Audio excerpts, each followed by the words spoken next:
어느 날 제가 아는 한 분이 저에게 이런 말을 했습니다. 저는 요즘 죄를 지어서 힘든 것도 있지만 사실 더 힘든 거는요, 하나님과 제 마음이 멀어진 것 같아서 더 힘들다고 했습니다. 큰 죄를 지은 것 같지는 않다고 했습니다. 누군가 보기엔 특별히 무너진 삶도 아니었습니다. 주일이면 예배도 드리고 기도도 가끔 하고 헌금도 빠지지 않고 드렸고 교회 사람들과도 웃으면서 상냥하게 인사를 나누는 그런 분이셨습니다. 그런데 어느 날 그분이 문득 깨달았다고 합니다. 내가 하나님 없이도 꽤 잘 살고 있다고 착각하고 있었구나. 그 말이 참 아팠습니다. 시청자 여러분, 하나님과 멀어지는 것은 하루아침에 멀어지는 것이 아닙니다. 처음에는 기도 한 번을 미룹니다. 그 다음엔 말씀을 조금 멀리하기 시작합니다. 그 다음엔 예배에 빠지거나 빠지지 않더라도 타성에 젖은 예배에 익숙해집니다. 그 다음에는 자기가 무슨 잘못을 해도 자기가 지은 죄가 불편하지 않아집니다. 그런 다음에는 하나님 없이 결정하고 하나님 없이 걱정하고 하나님 없이 살아가기 시작합니다. 그러다가 어느 날 문득 영혼이 말합니다. 나 너무 멀리 왔다. 그렇습니다. 우리 딸도 오랜만에 집에 와서 저에게 그런 말을 한 적이 있습니다. 그래서 오늘 밤은 그 멀어진 마음이 다시 돌아오는 밤이 되었으면 좋겠습니다. 오늘 본문은 누가복음 15장 17절부터 24절까지 탕자의 비유입니다. 이에 스스로 돌이켜 이르되 내 아버지에게는 양식이 풍족한 품꾼이 얼마나 많은가. 나는 여기서 주려 죽는구나. 내가 일어나 아버지께 가서 이르기를 아버지, 내가 하늘과 아버지께 죄를 지었사오니 지금부터는 아버지의 아들이라 일컬음을 감당하지 못하겠나이다. 나를 품꾼의 하나로 보소서 하리라 하고 이에 일어나서 아버지께로 돌아가니라. 아직도 거리가 먼데 아버지가 그를 보고 측은히 여겨 달려와 목을 안고 입을 맞추니 아들이 이르되 아버지, 내가 하늘과 아버지께 죄를 지었사오니 지금부터는 아버지의 아들이라 일컬음을 감당하지 못하겠나이다 하나 아버지는 종들에게 이르되 제일 좋은 옷을 내어다가 입히고 손에 가락지를 끼우고 발에 신을 신기라. 그리고 살찐 송아지를 끌어다가 잡으라. 우리가 먹고 즐기자. 이 내 아들은 죽었다가 다시 살아났으며 내가 잃었다가 다시 얻었노라 하니 그들이 즐거워하더라. 아멘. 오늘 본문은 우리가 너무나 잘 알고 있는 탕자의 비유입니다. 어떤 아버지에게 두 아들이 있었습니다. 그중 작은 아들이 아버지에게 말했습니다. 아버지, 내게 돌아올 재산을 지금 주십시오. 이 말은 단순히 돈을 달라는 말이 아닙니다. 그 당시의 문화에서는 거의 이런 말이나 다름없습니다. 아버지, 저는 아버지보다 아버지의 재산을 원합니다. 아버지가 살아계시지만 제 마음에서는 이미 아버지를 떠났습니다. 그렇습니다. 이것이 죄의 본질입니다. 죄는 단지 나쁜 행동 몇 가지 해서 죄가 되는 것이 아닙니다. 하나님보다 하나님의 것을 더 원하는 마음, 그게 죄입니다. 하나님 없이도 내가 죄인이 되어서 살고 싶은 마음, 그것이 죄의 본질입니다. 그것이 바로 죄의 뿌리입니다. 작은 아들은 재산을 가지고 먼 나라로 떠났습니다. 그리고 허랑방탕하게 살았습니다. 그런데 성경은 그가 돈을 다 쓴 후에 그 땅에 큰 흉년이 들었다고 말합니다. 여러분, 아버지를 떠나면 처음에는 굉장히 자유롭게 느껴집니다. 하지만 시간이 지나면 그 자유는 공허해집니다. 처음에는 내 마음대로 사는 것이 좋아 보입니다. 그러나 결국 영혼은 굶주리게 됩니다. 결국 탕자는 돼지를 치는 자리까지 내려가게 됩니다. 유대인에게 돼지는 부정한 동물 중에 하나입니다. 그가 돼지를 친다는 것은 단순한 가난이 아니라 존엄성의 붕괴입니다. 그는 돼지가 먹는 죄업 열매로 배를 채우고 싶어 했습니다. 그런데 그것마저도 주는 사람이 없었습니다. 사람은 하나님을 떠나면 무엇인가로 자신을 채우려고 합니다. 대부분 사람들은 돈으로 채우려고 하고 인정으로 채우려고 합니다. 사람의 사랑으로도 채우려 하고 성공으로도 채우려고 합니다. 어떤 사람은 취미로 채우려 하거나 분주함으로 채우려고 합니다. 하지만 영혼의 배고픔은 죄업 열매로 채워지지 않습니다. 오늘 말씀의 첫 번째 핵심은 멀어진 마음을 인정하는 것입니다. 누가복음 15장 17절에서 이렇게 말합니다. 이에 스스로 돌이켜 이르되, 그 말이 정말 중요합니다. 그가 집으로 돌아가기 전에 먼저 마음이 돌아섰다는 것입니다. 회개는 발걸음보다 먼저 내 마음부터 시작되는 것입니다. 그는 생각했습니다. 아버지 집에는 양식이 풍족한 일꾼들이 얼마나 많은가. 나는 여기서 굶어 죽는구나 생각하면서 내가 일어나서 아버지께 가서 이르기를, 아버지, 내가 하늘과 아버지께 죄를 지었사오니 지금부터는 아버지의 아들이라 일컬음을 감당하지 못하겠나이다 라고 고백합니다. 여기서 회개의 세 가지 원칙이 나옵니다. 첫 번째는 마음이고요, 두 번째는 행동이고, 세 번째는 행동의 방향입니다. 스스로 돌이켜야 합니다. 마음속으로 스스로 돌이켜야 하고요, 두 번째는 생각만 하지 말고 몸을 일으켜 세워야 합니다. 세 번째로는요, 아버지께로 돌아가는 것입니다. 그래서 우리는 회개는 후회만 한다고 회개가 되는 것은 아닙니다. 후회는 그저 그냥 그 자리에 앉아서 우는 것입니다. 회개는 울면서도 아버지께 일어나는 것입니다. 스스로 돌이켜 아버지께 돌아온다는 것의 시작은 정직함입니다. 성도 여러분, 탕자가 집으로 돌아가기 전에 먼저 일어난 일이 있습니다. 발이 돌아서기 전에 마음이 돌아섰습니다. 성경은 그것을 이렇게 말합니다. 이에 스스로 돌이켜 이르되, 회개는 더 착해지겠다는 결심만이 아닙니다. 회개는 내 영혼의 방향을 다시 하나님께로 돌리는 것입니다. 우리가 회복되지 못하는 이유는 나는 괜찮습니다. 나는 문제 없습니다. 나는 이 정도로 신앙생활 괜찮게 하고 있습니다. 이런 생각이 저변에 깔려 있는 것입니다. 이런 말과 생각들이 우리 영혼을 더 깊이 잠들게 합니다. 하나님 앞에서 회복되는 사람은 완벽한 사람이 아니라 정직한 사람인 것입니다.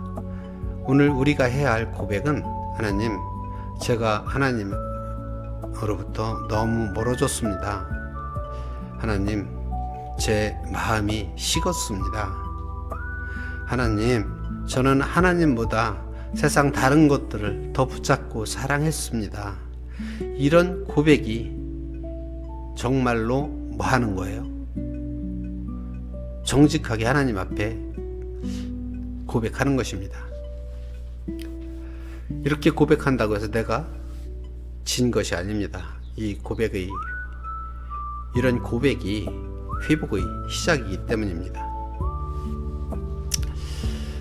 탕자는 내가 여기서 굶어 죽는구나 라는 현실을 인정합니다. 그 순간부터 돌아올 수 있었던 것입니다. 회개는 벌이 아니라 아버지께로 돌아가는 길입니다. 탕자는 말합니다. 그리고 생각했습니다.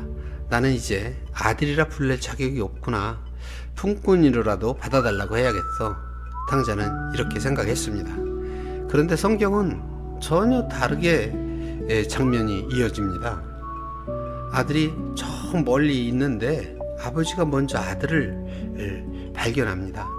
그리고 아들이 측은해 보여서 아들에게 달려가 끌어안습니다. 여러분, 이건 단순한 감동 스토리가 아닙니다. 이게 바로 복음입니다. 우리는 벌받으러 돌아온다고 생각하지만 하나님은 아들로 회복시키려고 우리를 맞이하시는 것입니다. 그래서 오늘 밤 하나님은 이렇게 말씀하십니다. 너도 돌아오너라. 늦지 않았다. 너는 여전히 내 아들이다. 너는 여전히 내 딸이란 말이다. 하나님은 돌아오는 자녀를 꾸짖기보다 먼저 안아주십니다. 여러분, 집에 아직 버리지 못한 오래된 충전기 있으시죠? 겉으로 보기에는 아주 멀쩡합니다. 선도 있고 모양도 아주 새것같이 좋아 보입니다. 그런데 코드를 꽂아도 충전이 되질 않습니다. 왜 그럴까요? 연결이 끊어졌기 때문입니다. 우리 신앙도 그렇습니다. 겉으로 예배 드릴 수 있습니다. 찬양하는 모습을 보일 수도 있습니다. 맡은 바 직분을 잘 수행할 수도 있고 봉사하는 모습을 보여줄 수도 있습니다.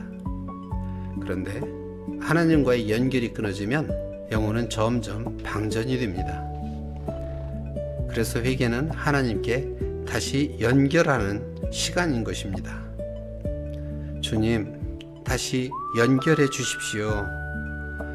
하나님, 제 마음을 다시 살려주십시오. 주님, 내 영혼이 주님께 다시 붙어있게 주시옵소서. 이렇게 고백해야 됩니다. 오래전에 어느 아버지와 아들의 이야기를 들은 적이 있습니다. 아들은 아버지와 크게 다투고 집을 나갔습니다. 처음에는 아주 자유로웠습니다. 친구들도 편하게 만나고 하고 싶은 것도 다 할 수 있었습니다. 하지만 시간이 지나면서 돈도 떨어지고 곁에 있던 사람들도 하나둘 떠나가고 마음까지 점점 무너져 내려갔습니다. 몇 년이 지난 어느 날 아들은 용기를 내어 아버지에게 편지를 보냈습니다. 아버지, 제가 집으로 돌아가도 될까요? 저를 받아주실 수 없다면 제가 이해하겠습니다. 제가 기차를 타고 고향 마을을 지나갈 텐데 아버지, 우리 집 앞 나무에 흰 천을 묶어주세요. 그 흰 천이 보이면 제가 내리겠습니다. 없으면 그냥 지나가겠습니다. 편지를 보내고 얼마 뒤에 드디어 부산행인지 목포행인지 완행열차를 탔습니다. 기차가 고향 마을에 다다르자 아들은 두려워서 차마 창밖을 볼 수가 없었습니다. 그래서 옆자리에 앉은 사람에게 부탁을 했습니다. 저기 집 앞에 저 나무에 흰 천이 걸려 있는지 저 대신 좀 봐주세요. 잠시 후 옆에 앉은 그 옆자리 사람이 말했습니다. 흰 천 하나요? 아들이 심장이 쿵쾅거리면서 내려앉았습니다. 그런데 그 사람이 다시 말했습니다. 나무 전체가 흰 천으로 덮여 있는데요. 마당도 담장도 창문도 온통 흰 천입니다. 아버지는 아들이 못 보고 지나갈까봐 집 전체를 흰 천으로 덮어놓은 것입니다. 여러분, 이것이 아버지의 마음입니다. 하나님은 우리가 돌아오는 길을 못 찾을까봐 십자가를 세워 놓으셨습니다. 십자가는 하나님이 우리에게 걸어두신 흰 천과 같습니다.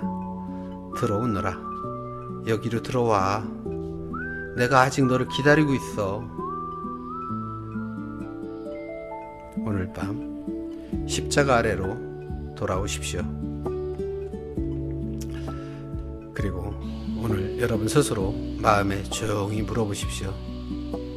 나는 하나님보다 무엇을 더 붙잡고 살아왔는가? 두 번째로, 내 마음이 하나님에게 멀어진 이유는 무엇일까? 세 번째로는 나는 아직도 하나님 앞에 숨기고 있는 것이 있는가? 네 번째는 내가 오늘 내려놓아야 할 죄나 나쁜 습관이나 또 상처나 고집은 어떤 것이 있는가? 마지막으로 하나님께 다시 돌아가기 위해 오늘 내가 쓸 첫 문장은 무엇일까? 생각해 보시기 바랍니다. 첫 번째 나에게 질문 던진 그 문제부터 한번 짚어보겠습니다. 나는 하나님보다 무엇을 더 사랑하고 더 붙잡고 살아왔는가? 살고 있는가? 그렇습니다. 우리는 무언가를 붙잡아야만 안전하다고 느낍니다. 하지만 그게 정말 나를 지켜주고 있을까요? 내 삶을 내 뜻대로 움직여야 한다는 불안한 강박감은 없으신가요?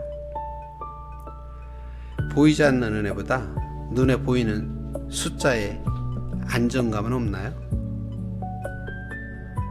혹시 남의 찬사에 구걸하는 인정 욕구나 하나님보다 이것들을 더 꽉 쥐고 있지는 않습니까? 두 번째 질문이 뭐였죠? 내 마음이 하나님에게 멀어진 이유는 무엇일까? 뜨거웠던 마음이 차갑게 식어버린 것? 언제부터였을까? 특별했던 은혜가 당연한 종교 활동으로 되어버리는 그 순간 매너리즘 때문이 아닐까 생각해 봐야 합니다. 그게 아니라면 내 마음속에서 왜라는 물음에 침묵하시는 하나님께 느낀 작은 실망감 같은 건 없을까?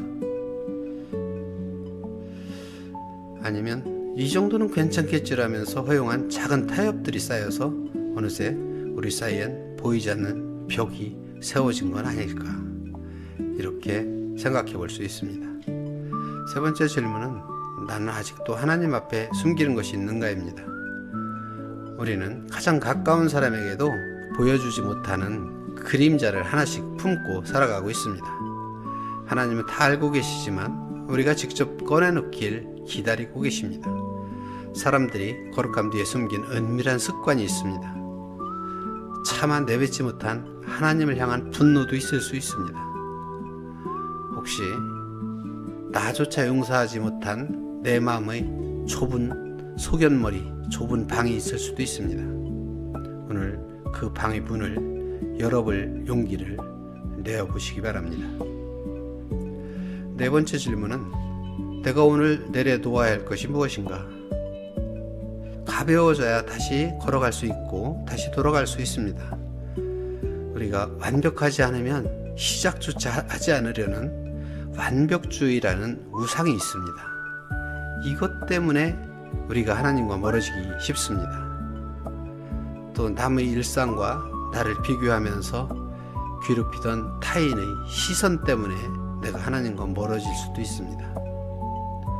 그리고 나만 힘들다는 자기 연민의 굴레에 빠져서 헤어나오지 못하는 경우도 있습니다. 내가 살아온 경험이 하나님의 방법보다 옳다는 그러한 아집과 고집 그런 것들이 있을 수 있습니다. 이제 그만 내려놔야 합니다. 이제 다섯 번째 질문은 하나님께 다시 돌아가기 위해 내가 오늘 쓸 문장입니다. 이제 우리는 다시 돌아갈 시간입니다. 거창한 회개보다 정직한 한 문장이면 충분합니다. 주님, 제가 너무 멀리 왔습니다. 하지만 주님께 다시 왔습니다. 그렇습니다. 무슨 말부터 해야 할지 잘 모르겠지만 그저 주님의 이름을 불러봅니다. 여러분이 오늘 마음으로 적어내릴 첫 문장은 무엇인가요?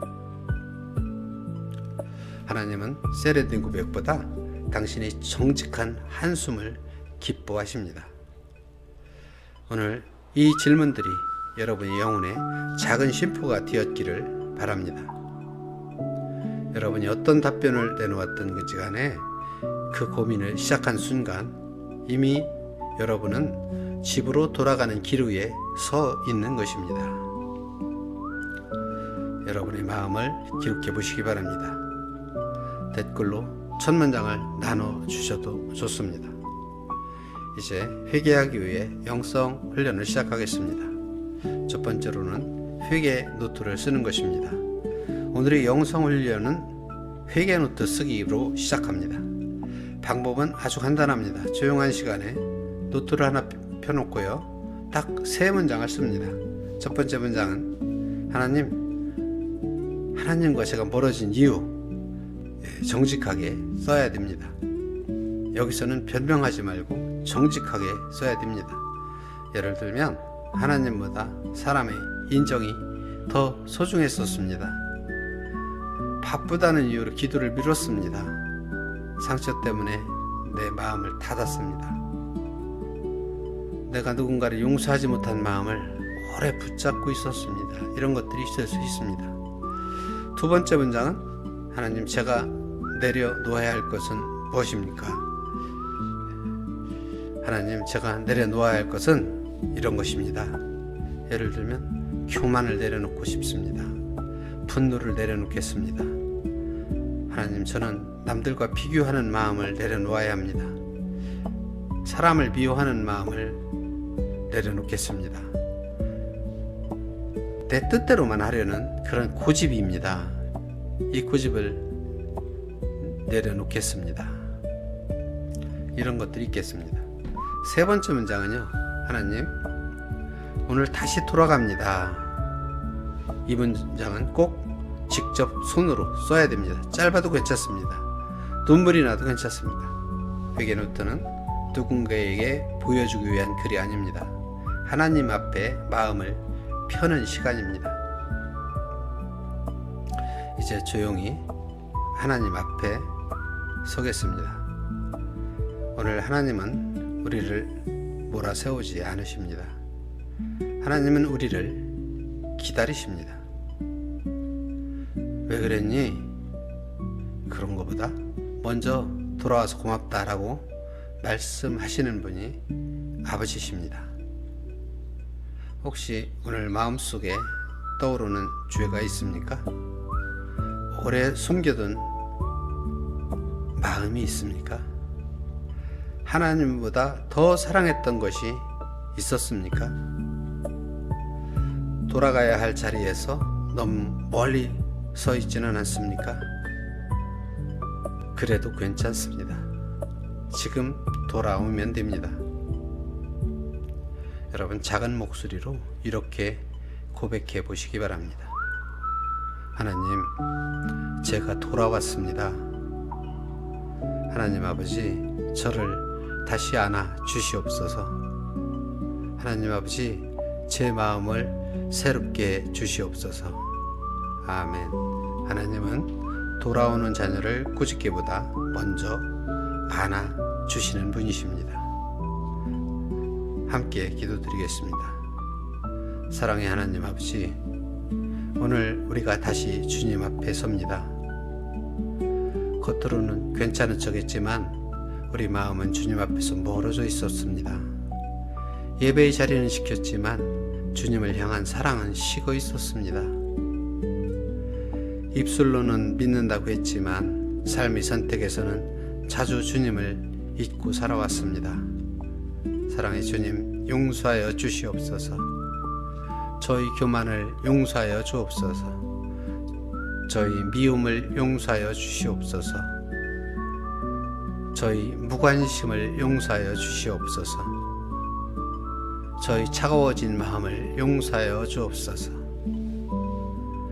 그러나 주님, 우리가 오늘 두려움만으로 서지 않게 하옵소서.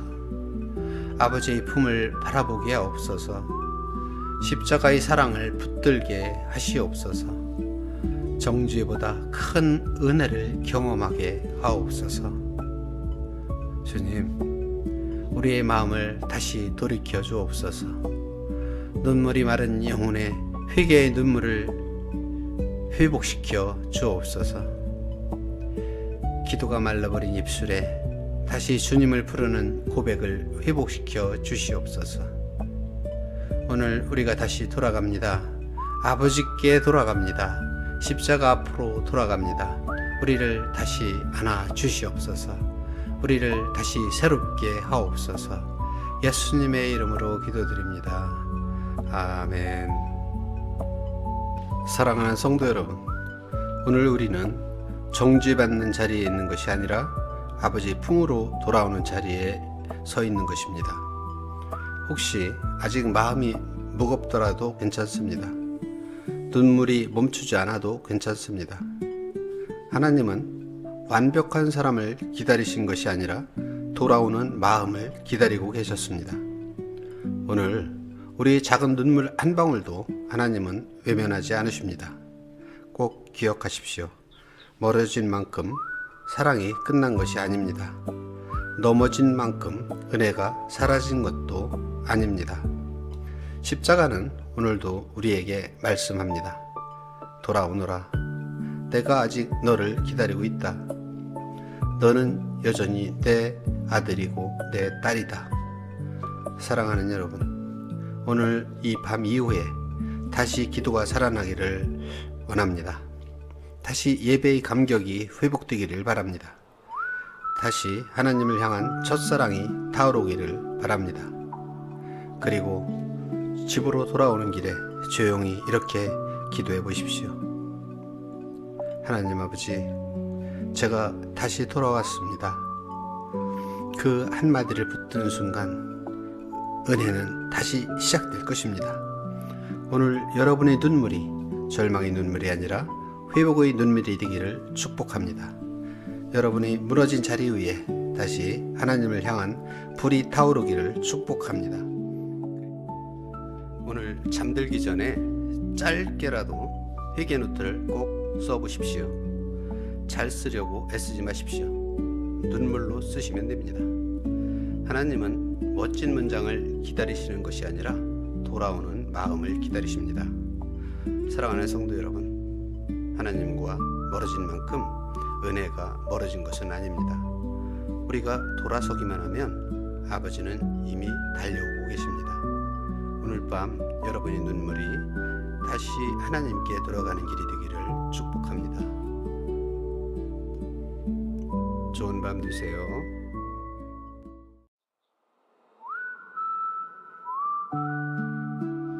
어느 날 제가 아는 한 분이 저에게 이런 말을 했습니다. 저는 요즘 죄를 지어서 힘든 것도 있지만 사실 더 힘든 거는요, 하나님과 제 마음이 멀어진 것 같아서 더 힘들다고 했습니다. 큰 죄를 지은 것 같지는 않다고 했습니다. 누군가 보기엔 특별히 무너진 삶도 아니었습니다. 주일이면 예배도 드리고 기도도 가끔 하고 헌금도 빠지지 않고 드렸고 교회 사람들과도 웃으면서 상냥하게 인사를 나누는 그런 분이셨습니다. 그런데 어느 날 그분이 문득 깨달았다고 합니다. 내가 하나님 없이도 꽤 잘 살고 있다고 착각하고 있었구나. 그 말이 참 아팠습니다. 시청자 여러분, 하나님과 멀어지는 것은 하루아침에 멀어지는 것이 아닙니다. 처음에는 기도 한 번을 미룹니다. 그 다음엔 말씀을 조금 멀리하기 시작합니다. 그 다음엔 예배에 빠지거나 빠지지 않더라도 타성에 젖은 예배에 익숙해집니다. 그 다음에는 자기가 무슨 잘못을 해도 자기가 지은 죄가 불편하지 않아집니다. 그런 다음에는 하나님 없이 결정하고 하나님 없이 걱정하고 하나님 없이 살아가기 시작합니다. 그러다가 어느 날 문득 영혼이 말합니다. 나 너무 멀리 왔다. 그렇습니다. 우리 딸도 오랜만에 집에 와서 저에게 그런 말을 한 적이 있습니다.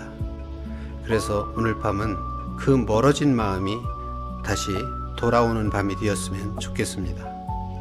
오늘 본문은 누가복음 15장 17절부터 24절까지 탕자의 비유입니다.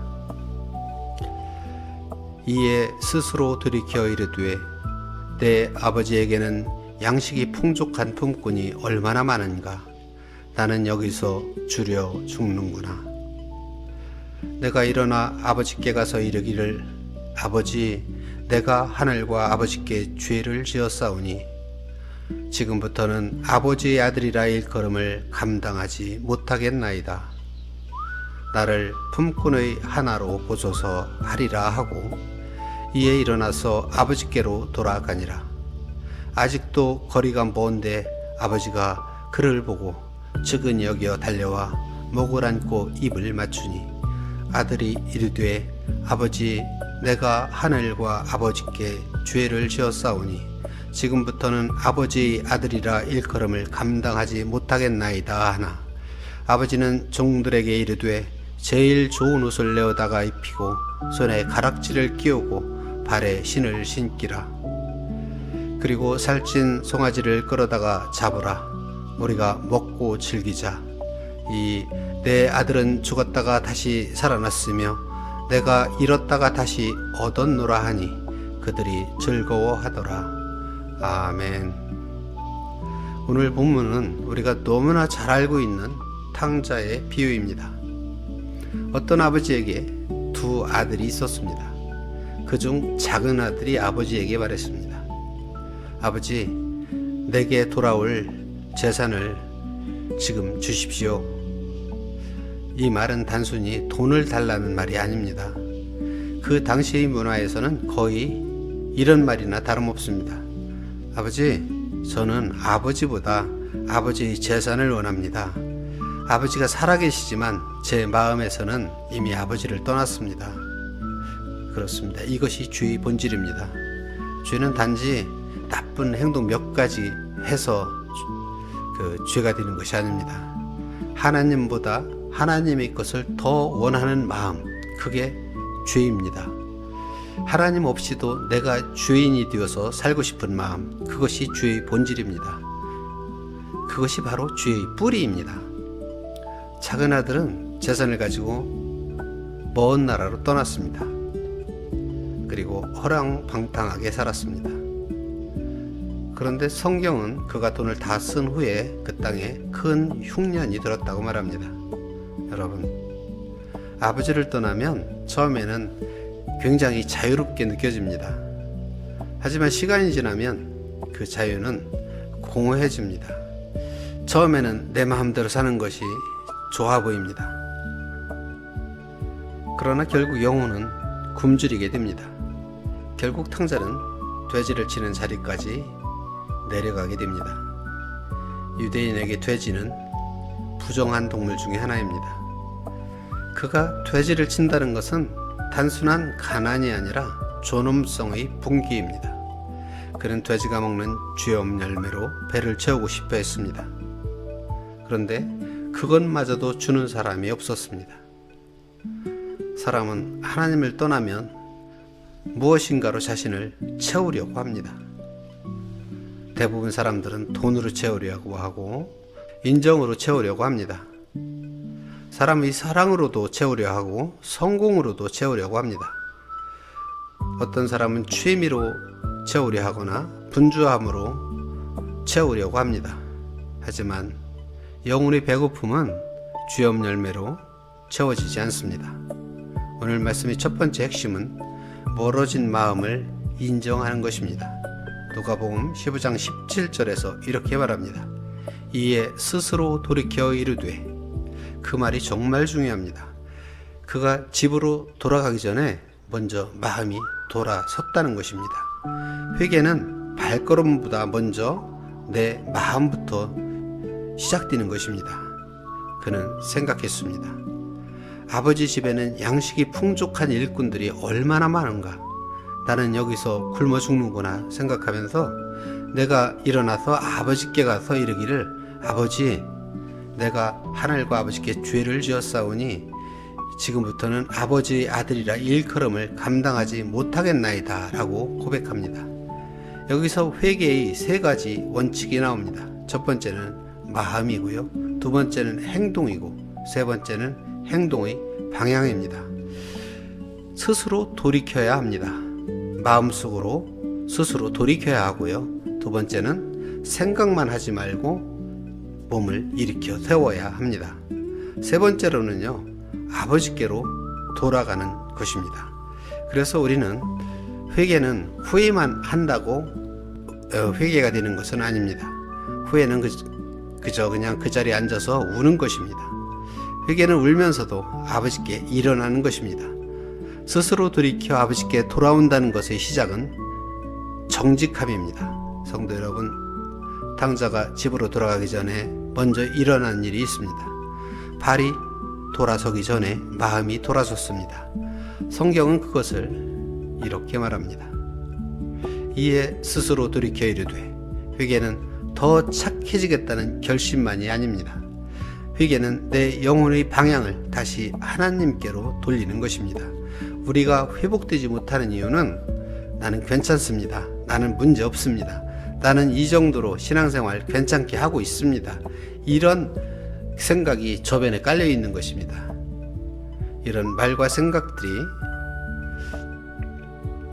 우리 영혼을 더 깊이 잠들게 합니다. 하나님 앞에서 회복되는 사람은 완벽한 사람이 아니라 정직한 사람인 것입니다. 오늘 우리가 해야 할 고백은, 하나님, 제가 하나님으로부터 너무 멀어졌습니다. 하나님, 제 마음이 식었습니다. 하나님, 저는 하나님보다 세상 다른 것들을 더 붙잡고 사랑했습니다.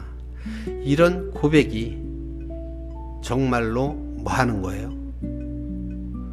정직하게 하나님 앞에 고백하는 것입니다. 이렇게 고백한다고 해서 내가 진 것이 아닙니다.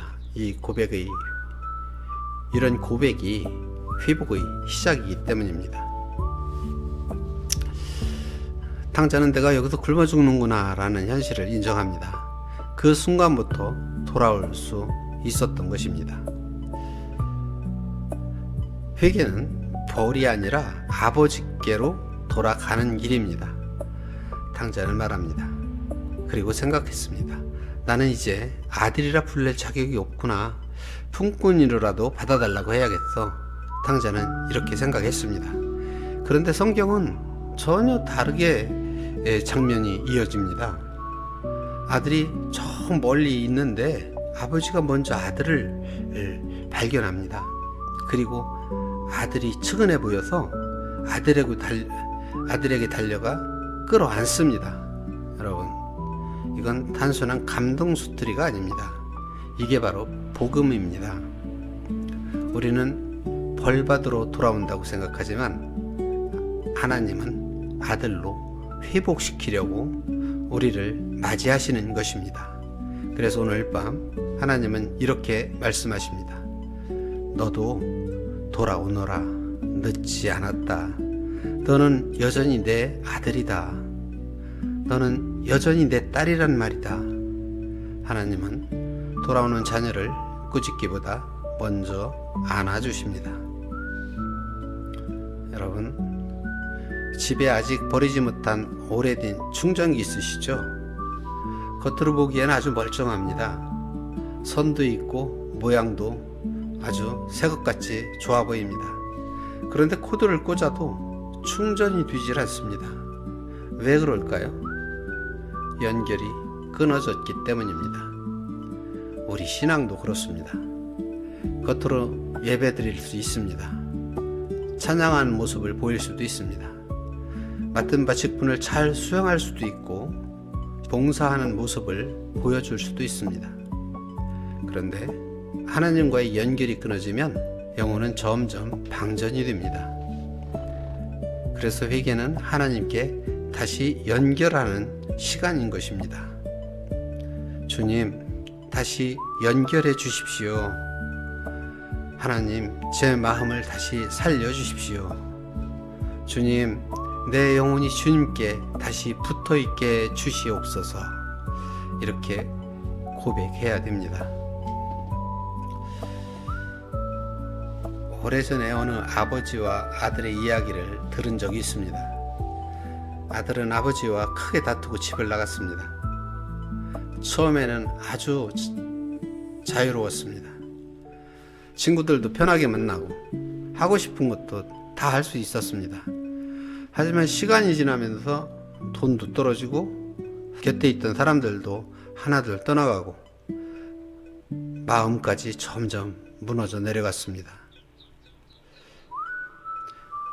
몇 년이 지난 어느 날 아들은 용기를 내어 아버지에게 편지를 보냈습니다. 아버지, 제가 집으로 돌아가도 될까요? 저를 받아주실 수 없다면 제가 이해하겠습니다.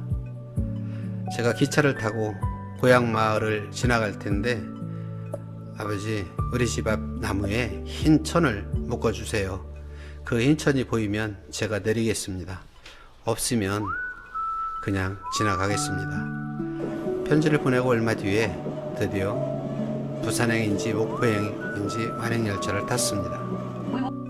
기차가 고향 마을에 다다르자 아들은 두려워서 차마 창밖을 볼 수가 없었습니다. 그래서 옆자리에 앉은 사람에게 부탁을 했습니다. 저기 집 앞에 저 나무에 흰 천이 걸려 있는지 저 대신 좀 봐주세요. 잠시 후 옆에 앉은 그 옆자리 사람이 말했습니다. 흰 천 하나요? 아들이 심장이 쿵쾅거리면서 내려앉았습니다. 그런데 그 사람이 다시 말했습니다. 나무 전체가 흰 천으로 덮여 있는데요. 마당도 담장도 창문도 온통 흰 천입니다. 아버지는 아들이 못 보고 지나갈까봐 집 전체를 흰 천으로 덮어놓은 것입니다. 여러분, 이것이 아버지의 마음입니다. 하나님은 우리가 돌아오는 길을 못 찾을까봐 십자가를 세워 놓으셨습니다. 십자가는 하나님이 우리에게 걸어두신 흰 천과 같습니다. 들어오너라. 여기로 들어와. 내가 아직 너를 기다리고 있어. 오늘 밤 십자가 아래로 돌아오십시오. 그리고 오늘 여러분 스스로 마음에 조용히 물어보십시오. 나는 하나님보다 무엇을 더 붙잡고 살아왔는가? 두 번째로, 내 마음이 하나님에게 멀어진 이유는 무엇일까? 세 번째로는, 나는 아직도 하나님 앞에 숨기고 있는 것이 있는가? 네 번째는, 내가 오늘 내려놓아야 할 죄나 나쁜 습관이나 또 상처나 고집은 어떤 것이 있는가? 마지막으로 하나님께 다시 돌아가기 위해 오늘 내가 쓸 첫 문장은 무엇일까? 생각해 보시기 바랍니다. 첫 번째 나에게 질문 던진 그 문제부터 한번 짚어보겠습니다. 나는 하나님보다 무엇을 더 사랑하고 더 붙잡고 살아왔는가? 살고 있는가? 그렇습니다. 우리는 무언가를 붙잡아야만 안전하다고 느낍니다. 하지만 그게 정말 나를 지켜주고 있을까요? 내 삶을 내 뜻대로 움직여야 한다는 불안한 강박감은 없으신가요? 보이지 않는 은혜보다 눈에 보이는 숫자에 안정감은 없나요? 혹시 남의 찬사에 구걸하는 인정 욕구나 하나님보다 이것들을 더 꽉 쥐고 있지는 않습니까? 두 번째 질문이 뭐였죠? 내 마음이 하나님에게 멀어진 이유는 무엇일까? 뜨거웠던 마음이 차갑게 식어버린 것? 언제부터였을까? 특별했던 은혜가 당연한 종교 활동으로 되어버리는 그 순간 매너리즘 때문이 아닐까 생각해 봐야 합니다. 그게 아니라면 내 마음속에서 왜라는 물음에 침묵하시는 하나님께 느낀 작은 실망감 같은 건 없을까? 아니면 이 정도는 괜찮겠지라면서 허용한 작은 타협들이 쌓여서 어느새 우리 사이엔 보이지 않는 벽이 세워진 건 아닐까, 이렇게 생각해 볼 수 있습니다. 세 번째 질문은 나는 아직도 하나님 앞에 숨기는 것이 있는가입니다. 우리는 가장 가까운 사람에게도 보여주지 못하는 그림자를 하나씩 품고 살아가고 있습니다. 하나님은 다 알고 계시지만 우리가 직접 꺼내놓길 기다리고 계십니다. 사람들이 거룩함 뒤에 숨긴 은밀한 습관이 있습니다.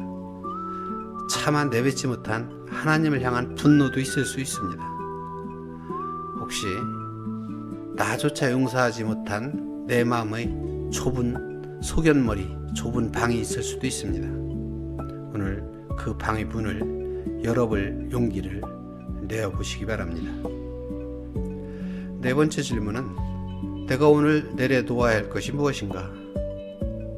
가벼워져야 다시 걸어갈 수 있고 다시 돌아갈 수 있습니다. 우리가 완벽하지 않으면 시작조차 하지 않으려는 완벽주의라는 우상이 있습니다. 이것 때문에 우리가 하나님과 멀어지기 쉽습니다. 또 남의 일상과 나를 비교하면서 괴롭히던 타인의 시선 때문에 내가 하나님과 멀어질 수도 있습니다. 그리고 나만 힘들다는 자기 연민의 굴레에 빠져서 헤어나오지 못하는 경우도 있습니다. 내가 살아온 경험이 하나님의 방법보다 옳다는 그러한 아집과 고집, 그런 것들이 있을 수 있습니다. 이제 그만 내려놔야 합니다. 이제 다섯 번째 질문은 하나님께 다시 돌아가기 위해 내가 오늘 쓸 문장입니다. 이제 우리는 다시 돌아갈 시간입니다. 거창한 회개보다 정직한 한 문장이면 충분합니다. 주님, 제가 너무 멀리 왔습니다. 하지만 주님께 다시 왔습니다. 그렇습니다. 무슨 말부터 해야 할지 잘 모르겠지만 그저 주님의 이름을 불러봅니다. 여러분이 오늘 마음으로 적어내릴 첫 문장은 무엇인가요? 하나님은 세련된 고백보다 당신의 정직한 한숨을 기뻐하십니다. 오늘 이 질문들이 여러분의 영혼에 작은 쉼표가 되었기를 바랍니다.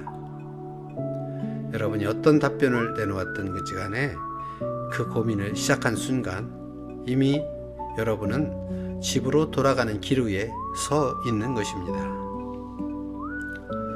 여러분의 마음을 기록해 보시기 바랍니다. 댓글로 첫 문장을 나눠주셔도 좋습니다. 이제 회개하기 위해 영성 훈련을 시작하겠습니다. 첫 번째로는 회개 노트를 쓰는 것입니다. 오늘의 영성 훈련은 회개 노트 쓰기로 시작합니다. 방법은 아주 간단합니다. 조용한 시간에 노트를 하나 펴놓고요, 딱 세 문장을 씁니다. 첫 번째 문장은 하나님과 제가 멀어진 이유, 정직하게 써야 됩니다. 여기서는 변명하지 말고 정직하게 써야 됩니다. 예를 들면 하나님보다 사람의 인정이 더 소중했었습니다. 바쁘다는 이유로 기도를 미뤘습니다. 상처 때문에 내 마음을 닫았습니다. 내가 누군가를 용서하지 못한 마음을 오래 붙잡고 있었습니다. 이런 것들이 있을 수 있습니다. 두 번째 문장은 하나님, 제가 내려놓아야 할 것은 무엇입니까? 하나님, 제가 내려놓아야 할 것은 이런 것입니다. 예를 들면 교만을 내려놓고 싶습니다. 분노를 내려놓겠습니다. 하나님, 저는 남들과 비교하는 마음을 내려놓아야 합니다. 사람을 미워하는 마음을 내려놓겠습니다. 내 뜻대로만 하려는 그런 고집입니다. 이 고집을 내려놓겠습니다. 이런 것들이 있겠습니다. 세 번째 문장은요, 하나님, 오늘 다시 돌아갑니다. 이 문장은 꼭 직접 손으로 써야 됩니다. 짧아도 괜찮습니다. 눈물이 나도 괜찮습니다. 회개 노트는 누군가에게 보여주기 위한 글이 아닙니다. 하나님 앞에 마음을 펴는 시간입니다. 이제 조용히 하나님 앞에 서겠습니다. 오늘 하나님은 우리를 몰아세우지 않으십니다. 하나님은 우리를 기다리십니다. 왜 그랬니? 그런 것보다 먼저 돌아와서 고맙다라고 말씀하시는 분이 아버지십니다. 혹시 오늘 마음속에 떠오르는 죄가 있습니까? 오래 숨겨둔 마음이 있습니까? 하나님보다 더 사랑했던 것이 있었습니까?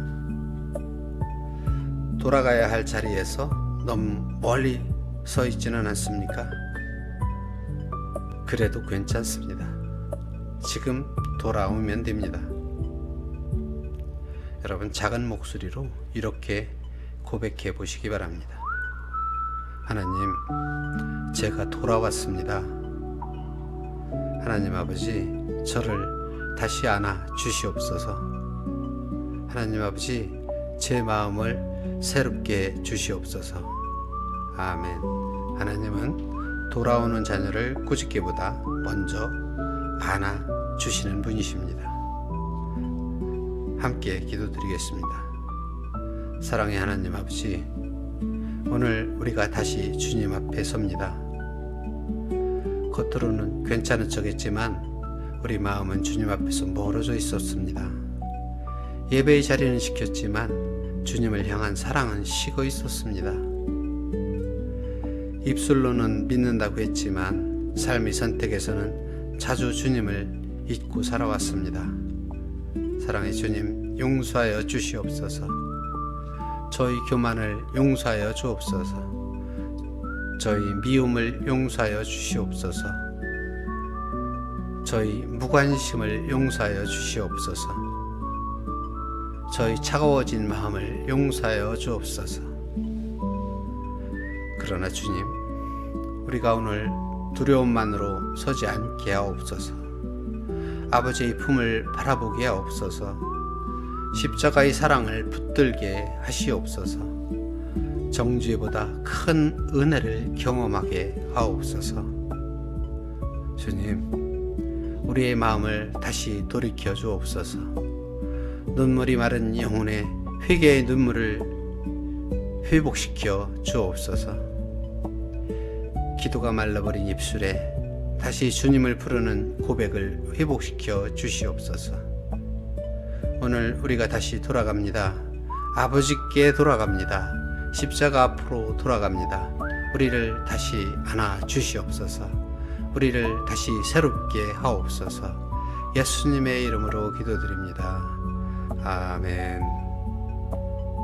사랑하는 성도 여러분, 오늘 우리는 정죄받는 자리에 있는 것이 아니라 아버지 품으로 돌아오는 자리에 서 있는 것입니다. 혹시 아직 마음이 무겁더라도 괜찮습니다. 눈물이 멈추지 않아도 괜찮습니다. 하나님은 완벽한 사람을 기다리신 것이 아니라 돌아오는 마음을 기다리고 계셨습니다. 오늘 우리의 작은 눈물 한 방울도 하나님은 외면하지 않으십니다. 꼭 기억하십시오. 멀어진 만큼 사랑이 끝난 것이 아닙니다. 넘어진 만큼 은혜가 사라진 것도 아닙니다. 십자가는 오늘도 우리에게 말씀합니다. 돌아오너라. 내가 아직 너를 기다리고 있다. 너는 여전히 내 아들이고 내 딸이다. 사랑하는 여러분, 오늘 이 밤 이후에 다시 기도가 살아나기를 원합니다. 다시 예배의 감격이 회복되기를 바랍니다. 다시 하나님을 향한 첫사랑이 타오르기를 바랍니다. 그리고 집으로 돌아오는 길에 조용히 이렇게 기도해 보십시오. 하나님 아버지, 제가 다시 돌아왔습니다. 그 한마디를 붙드는 순간 은혜는 다시 시작될 것입니다. 오늘 여러분의 눈물이 절망의 눈물이 아니라 회복의 눈물이 되기를 축복합니다. 여러분이 무너진 자리 위에 다시 하나님을 향한 불이 타오르기를 축복합니다. 오늘 잠들기 전에 짧게라도 회개 노트를 꼭 써보십시오. 잘 쓰려고 애쓰지 마십시오. 눈물로 쓰시면 됩니다. 하나님은 멋진 문장을 기다리시는 것이 아니라 돌아오는 마음을 기다리십니다. 사랑하는 성도 여러분, 하나님과 멀어진 만큼 은혜가 멀어진 것은 아닙니다. 우리가 돌아서기만 하면 아버지는 이미 달려오고 계십니다. 오늘 밤 여러분의 눈물이 다시 하나님께 돌아가는 길이 되기를 축복합니다. 좋은 밤 되세요.